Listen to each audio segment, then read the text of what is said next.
Hello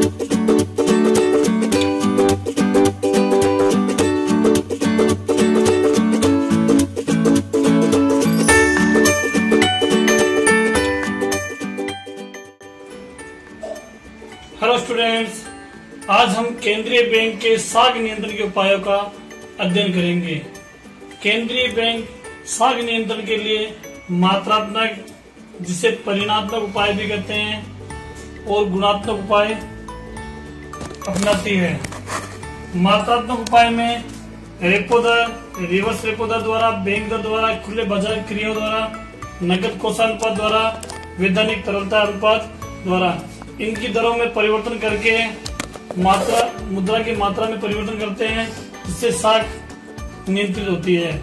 इसके अलावा गुणात्मक उपाय भी काम में लिए जा सकते हैं, जिसमें चयनात्मक, साख राशनिंग, नैतिक दबाव, प्रचार और प्रत्यक्ष कार्रवाई, इन दोनों का हम अब विस्तृत से अध्ययन करते हैं। मात्रात्मक या परिमाणात्मक उपाय।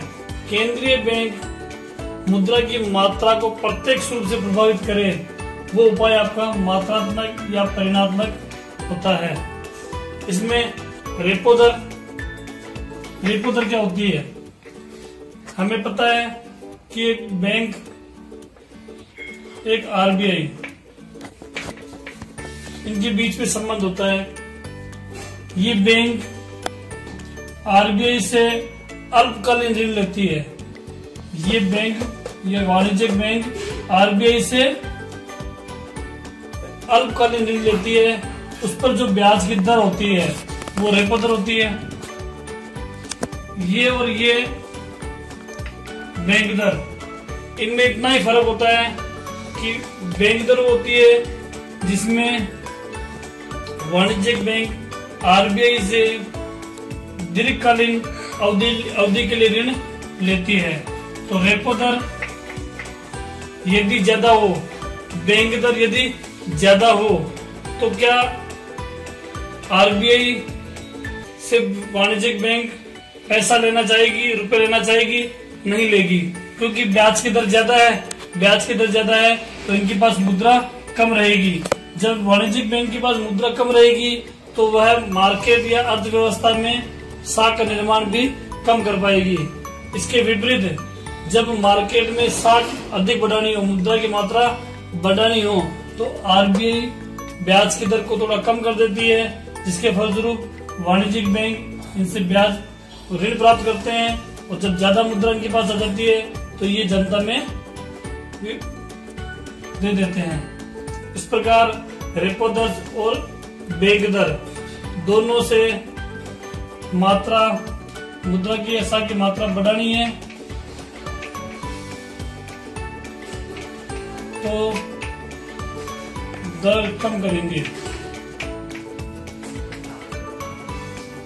साख या मुद्रा की मात्रा को बढ़ानी है तो दर कम करना है।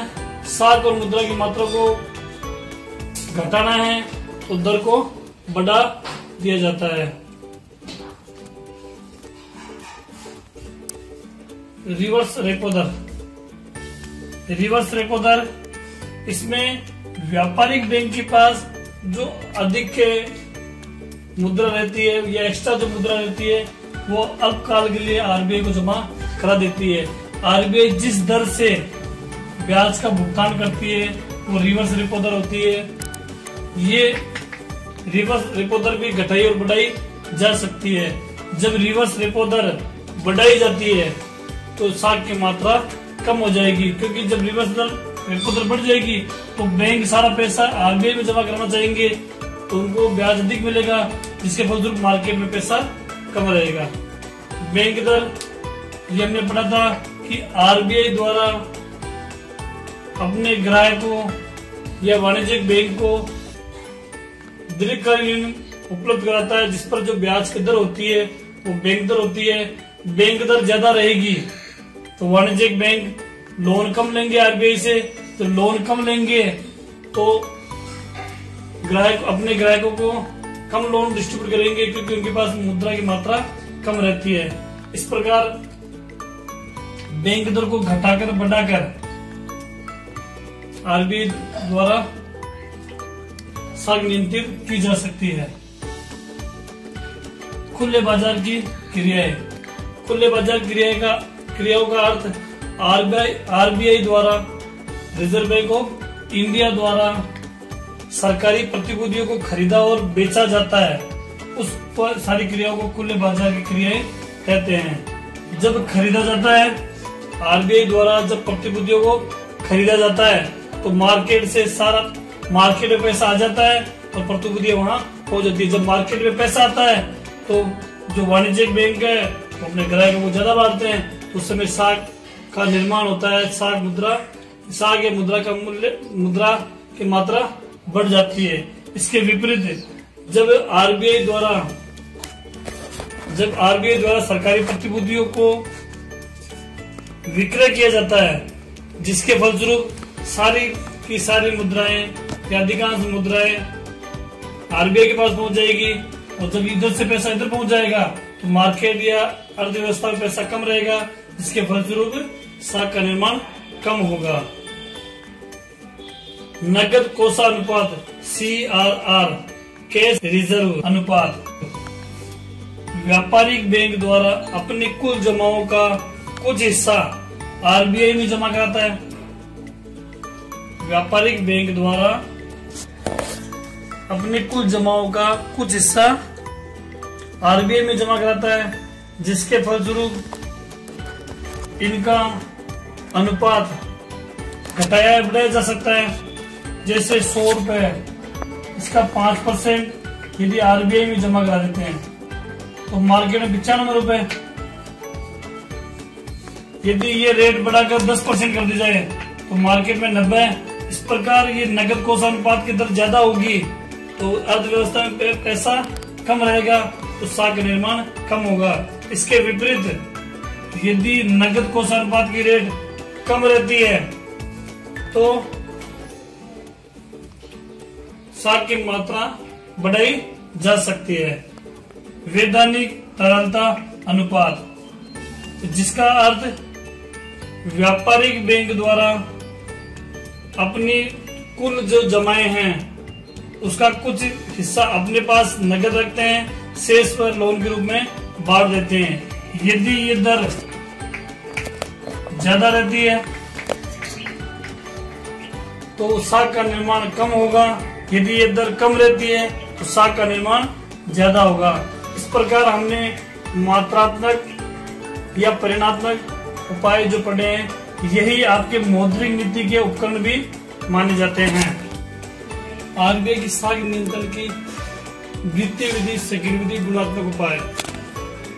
गुणात्मक उपाय जिसे अपन चयनात्मक उपाय भी कर सकते हैं, ये एक विशेष क्षेत्र पर साख नियंत्रण करने के लिए अपनाई जाती है।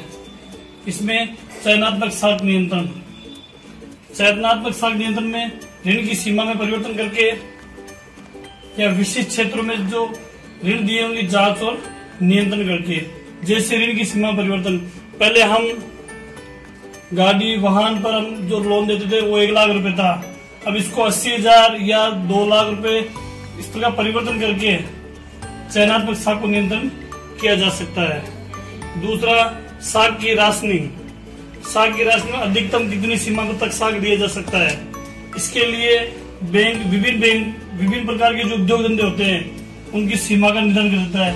कोई वृहद बैंक है उसको इतना करोड़ रुपए, कोई लघु बैंक है उसको, लघु उद्योग है उसको इतने रुपए, इस प्रकार एक निर्धारण कर दिया जाता है। राशनिंग विधि से भी इसको नियंत्रित किया जा सकता है। उसका अगला आता है नैतिक दबाव। आरबीआई व्यापारिक बैंक को मार्गदर्शन देता है और उन्हें अनुनय या उनसे निवेदन भी करता है कि आप जो साख का डिस्ट्रीब्यूशन कर रहे हो, जो वितरण कर रहे हो, उनको नियमित रूप से व उचित तरीके से करना चाहिए। उनको नैतिक दबाव बना के भी साख नियंत्रित की जा सकती है। प्रचार, आरबीआई द्वारा पत्र पत्रिकाएं, जनरल बुलेटिन आदि प्रकाशित किए जाते हैं, जिससे अर्थव्यवस्था की जो समस्याएं हैं और सुझाव होते हैं उनको निकाला जा सकता है। ये अंतिम प्रत्यक्ष कार्रवाई, सामान्यतः ये कार्रवाई नहीं की जाती है, लेकिन बैंक यदि नीति के पालना नहीं करते हैं और बाजार की विफलता दिखती है तो ये प्रत्यक्ष कार्रवाई भी करके भी साख नियंत्रित कर सकता है।